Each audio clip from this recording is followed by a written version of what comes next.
দেখেন, গত 15 বছর এই দেশটি শাসন করেছেন স্বৈরাচার, এবং তারা যে কত নিষ্ঠুর এবং নির্মম ছিল তার কিছু নজির আমরা দেখতে পাচ্ছি গোপন বন্দিশালাগুলোতে। কিছু বয়ান আমরা জানতে পারছি যে সমস্ত ভিকটিমরা জীবন নিয়ে ফিরে আসতে পেরেছেন।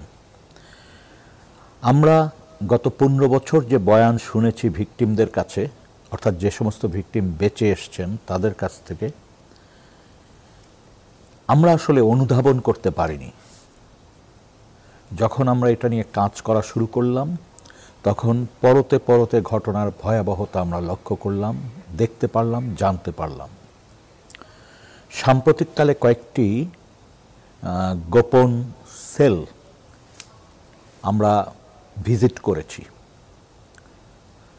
দুর্ভাগ্যজনক হচ্ছে আইনশৃঙ্খলা রক্ষাকারী বাহিনীগুলো, র্যাব বলেন বা অন্যান্য বাহিনী বলেন, কেউ কিন্তু এই গোপন সেলগুলো আমাদেরকে চিনিয়ে দেন নাই।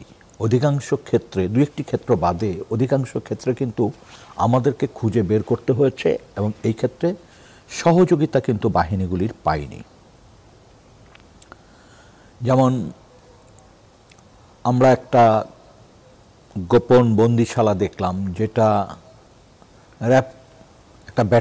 র্যাবের একটা ব্যাটালিয়নের ভিতর, যেখানে আমাদেরকে যে বন্দিশালাগুলো দেখানো হয়েছে সেটা প্রশস্ত, একাধিক ব্যক্তি আছে, কিন্তু সমস্ত স্থাপনা ঘুরে ফিরেও আমরা আসলে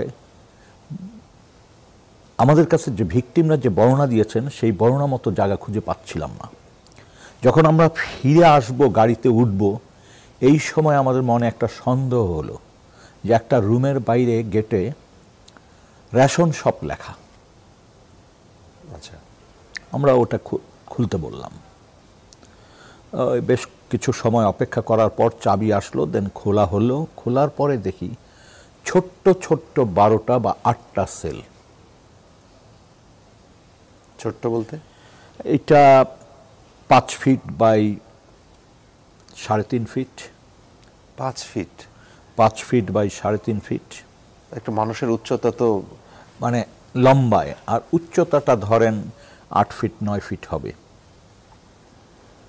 কিন্তু একটি মানুষ 5 ফিট জায়গায় কিভাবে ঘুমাবে, 3.25 ফিট জায়গায় কিভাবে মোড় নিবে, এবং এমন একটা ব্যবস্থা যে সেখানে আলো বাতাসের বালাই নেই, প্রচণ্ড গরম,